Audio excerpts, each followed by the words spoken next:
So yan mga kababayan, kaya ang mga Pilipino ay nandito para ipakita sa gobyernong bangat na ito na maraming Pilipinong manggagawa ang nananawagan na ibaba ang presyo ng bilihin.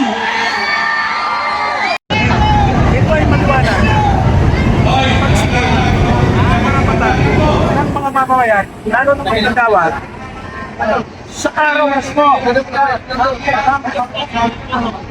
Sir, sorry, may nakita ko Marcos resign. Sa isang nanawagan yung Marcos. Opo. Dahil itong leader group na ito, sinusuportahan kami ng maisok. Sinusuportahan din namin yung maisok pagkakalimuwaga kami. Ito yung totoo, ito yung tunay na ang makakapagbago sa ating sistema. Hindi maraming maisok. Magagawa, susuporta lang sila saan. Ito puro magagawa. Sorry sa basta resign. Marcos resign para wala. Dante po tayo. Hirap na yung mga mamamayan. Lahat nag-isip, walang taas na mga magagawa. Ang tinataasan, yung mga taxes, yung mga ulikso nila para gamitin sa... Thank you, sir. Thank you, Lord. Thank you, Lama. Thank you, Lord. Hindi ba kami 0917? Okay. Baka mamaya manood si Chadwick Rimulya, masugpi na naman tayo. Ha? Wag naman! So iwan ko muna dito yung bag ko kay gusto ko magsalita. Mahirap pala pag yung tao late magsalita. Kasi amoy lang ng microphone ang naamoy mo kahit mainit ang araw. Sinabi mo na doon yung dati, sabi itong blind. Anong pangalan mo? Manggagawa ka ba? Ay, umalis ka rito. So yan mga kababayan, kaya ang mga Pilipino ay nandito para ipakita sa gobyernong bangat na ito na maraming Pilipinong manggagawa ang nananawagan na ibaba ang presyo ng bilihin. At taasan ang sahod ng manggagawa. Yan ang ating panawagan. Pero, ang tanong daw ng mga bayanang media kay Atty. Bakit merong hakbang ng maisok? Bakit? Hindi ba kami manggagawa? Hindi ba kami nagtatrabaho? Habang tayo ay manggagawa, nandyan naman yung magnanakaw! Habang tayo nagpapasunog sa araw para magtrabaho, sila naman ay nagbibilang ng pera ng taong bayan. 24 hours nagtatrabaho.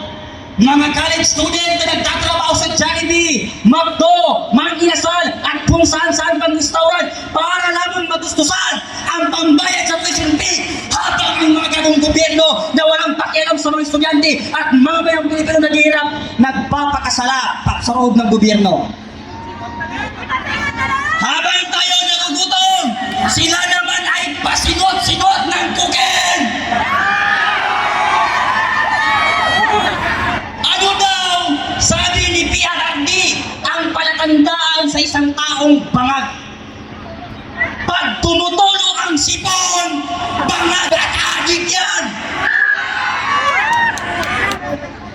Pumunta ka ba naman sa United Nations? Hindi mo yata alam, Mr. President, na bawal sa United Nations ang shabu. Nakalimutan mong sumingot. Anong nangyari? Habang nagsasalita sa United Nations, tumulo ang laway at sipon ng gago.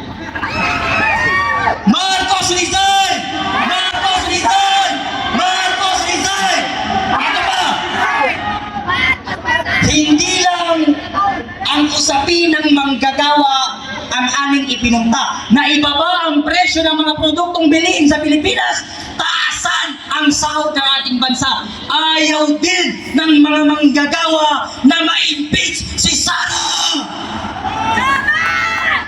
Ang gusto namin ma-impeach, ipasara ang Congress. Dahil kay Speaker, may akap! Narinig nyo ba yun? Dahil kay Speaker, may ayuda!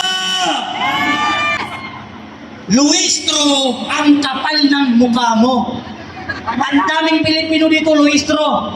Napakakapal ng mukha ni Luistro. Ano ang sabi niya? Simple lang. Pag walang kaso, humarap at sumagot. Luistro versus Luistro. Ano ang sabi niya nung naunang sinabi niya? What I did, tinago ko ang aking asawa dahil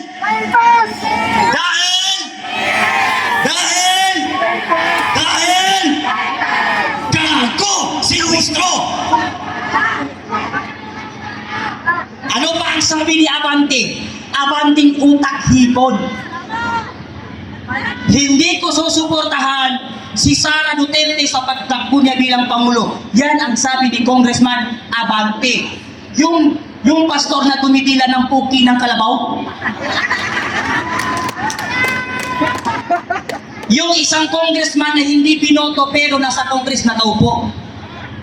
Hindi daw niya susuportahan si Bibi sa pagtakbo. Abante, hindi kailangan ng mga Duterte ang suporta galing sa'yo. At hindi namin kailangan ang suporta mula sa'yo. Bakit? Walang bumoto sa'yo nung eleksyon. Abante, walang bumoto sa'yo. Boy Dila. Gago ang putik. Walang yung bumoto sa'yo. Kaya ka lang naumpo sa Congress dahil inappoint ka ni George Garcia na isang bayarang tarantadong komilik. Sino nanalo? Oo. Meron pa dito isang congressman. Dito lang ba na si Skinita? Ano pangalan nun? Yung singkit? Si Congressman Chupapa. Ano? Joel Chua pala. Akala ko si Chupapa.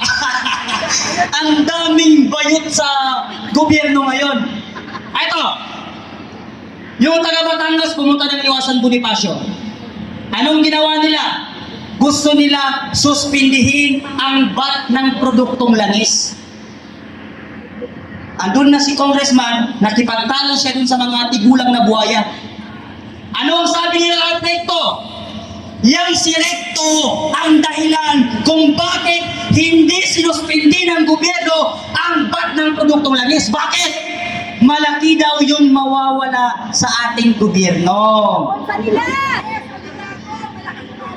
At Bongbong Marcos at lahat ng mga congressman, ipinapangako namin sa inyo na walang buboto sa inyo sa 2028 election sa lahat ng congressman at kongresista na buboto para ma-impeach ang pangalawang Pangulong si Rodrigo Sara Duterte.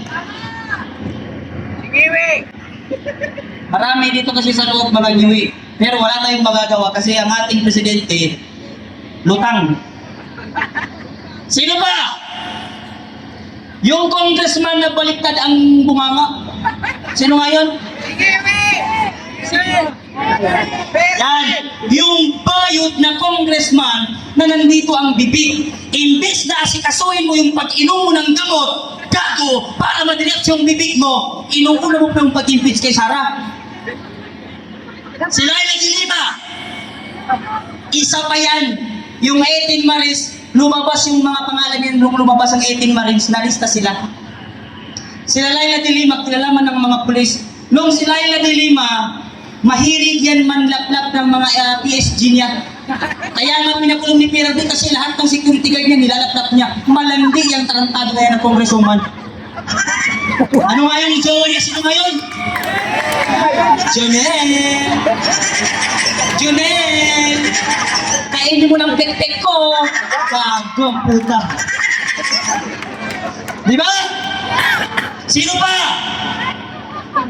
Lahat ng congressman at congresswoman na ngayon ay maingay dahil sa impeach ni Bibi Sara. Si Senator Rizal Tiberos.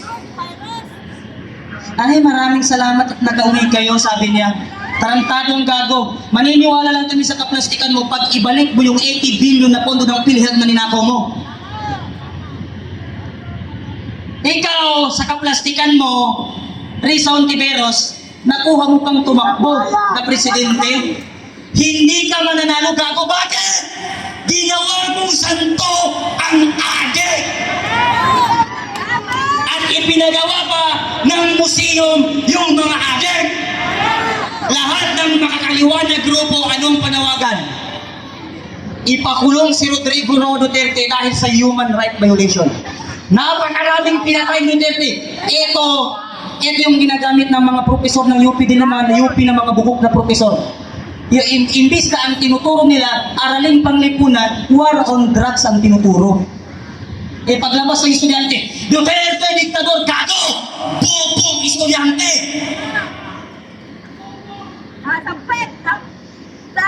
Yung mga maingay na congressman at senador dahil sa war on drugs. Kamakailan lamang 5 pulis ang inambus sa Sharifah. Nasaan ang mga congressman na maingay? Nasaan ang mga senador na maingay sa war on drugs? Bakit pag pulis ang pinatay, hindi kayo nag-iingay? Pero pag adik, lahat kayo bright at matalino, mga gagong senador at mga bobong congressman.